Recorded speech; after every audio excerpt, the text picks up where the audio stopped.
कृष्णा दोस्तों, आज का हमारा जो क्वेश्चन है वह है जीवन का उद्देश्य कि मनुष्य के जीवन का उद्देश्य क्या है। मनुष्य भगवान ने सबसे पहले आप देखिए कि मनुष्य को दिया क्या है, स्वतंत्रता दी है। मनुष्य कोई भी उद्देश्य को अपना सकता है, कोई भी चीज को ले सकता है, कोई भी चीज को पा सकता है। भगवान ने हर व्यक्ति को स्वतंत्रता दी है कि वह कुछ भी बन सकता है। कोई भी पूर्व निर्धारित नहीं है, भाग्य किसी का लिखा हुआ नहीं होता।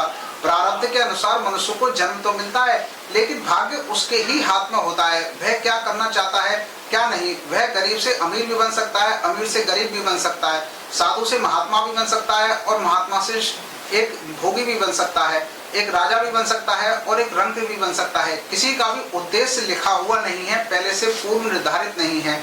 हर मनुष्य को ये बात पता होनी चाहिए। अब मेन आप देखिए कि शास्त्रों में जो बताया है वो अनेक लोगों ने अपनी अपनी राय दी है। किसी ने कहा कि आत्मा को पाना एक आदमी का उद्देश्य है, किसी ने कहा कि और अपने आप को जानना, स्वयं को जानना ही आदमी का मेन उद्देश्य है। मैं कौन हूँ, सबसे बड़ा क्वेश्चन ये है कि वेदों में बताया गया है कि मैं कौन हूँ। अगर आप ये क्वेश्चन को जान लें तो आप बहुत कुछ जान जाते हैं, बहुत कुछ समझ जाते हैं। लेकिन भगवान श्री कृष्ण ने गीता में एक अलग ही बात बताई है। उन्होंने क्या कहा कि प्रेम पूर्ण होना मनुष्य के जीवन का उद्देश्य है। जो भी व्यक्ति प्रेम पूर्ण हो जाता है उसे सब चीज मिल जाती है, वह कृष्ण योगी बन जाता है। भगवान श्री कृष्ण ने गीता के 6 अध्याय में ये बताया कि कृष्ण योगी सबसे बड़ा होता है।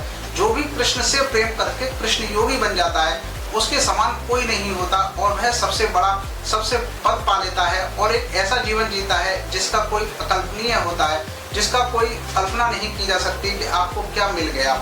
इसलिए भगवान श्री कृष्ण ने गीता में कृष्ण योगी बनने के ही रास्ता दिखाया है कि कोई भी व्यक्ति कृष्ण योगी कैसे बन सकता है, अनासक्त कर्म कैसे कर सकता है, इस जगत में रहकर इस जगत से मुंह मोड़कर कैसे रह सकता है। ये सही बातें भगवान श्री कृष्ण ने गीता में बताई हैं और इनको जानकर ही आप अपने उद्देश्य को जान सकते हो।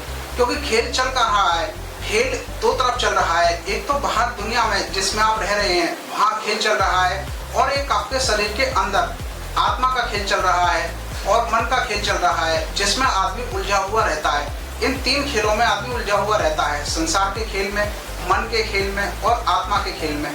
और इनको ही जान लेना, पूर्ण सत्य को जान लेना ही मनुष्य के जीवन का उद्देश्य है। इसी उद्देश्य को जो पूरा कर लेता है वही सर्वश्रेष्ठ है, वही कृष्ण योगी बन जाता है। और यह प्रेम के रास्ते से आसानी से किया जा सकता है। कोई भी आप तपस्या के रास्ते से अगर स्वयं को जानेंगे तो जानना बहुत मुश्किल है, और भक्ति मार्ग से और कर्म योग से आप जानना चाहेंगे तो बहुत मुश्किल है। लेकिन प्रेम का रास्ता ऐसा है, एक समर्पण का रास्ता है। समर्पण के रास्ते को आप अपनाकर तुरंत अब इसको पा सकते हैं और कृष्ण योगी बन सकते हैं। यह जानने के लिए आपको सबसे पहले गीता को समझना होगा, 6 अध्याय को समझना होगा और यह जानना होगा कि कृष्ण योगी कैसे बना जाए। कृष्ण योगी बनना ही मनुष्य के जीवन का उद्देश्य है। इस उद्देश्य को अगर आपने पा लिया तो जीवन में सब कुछ पा लिया। बाकी आप कोई इस 84 लाख जीवनियों में घूमते रहेंगे, आपको कोई भी निष्कर्ष नहीं मिलेगा, कोई भी फायदा नहीं मिलेगा। अनेक लोगों ने अनेक रास्ते बताए कि क्या क्या आपको कर सकते हो, लेकिन उनसे कोई फायदा नहीं होता। सबसे बड़ा फायदा कृष्ण की बात सुनने में है। राधे राधे, जय श्री कृष्ण।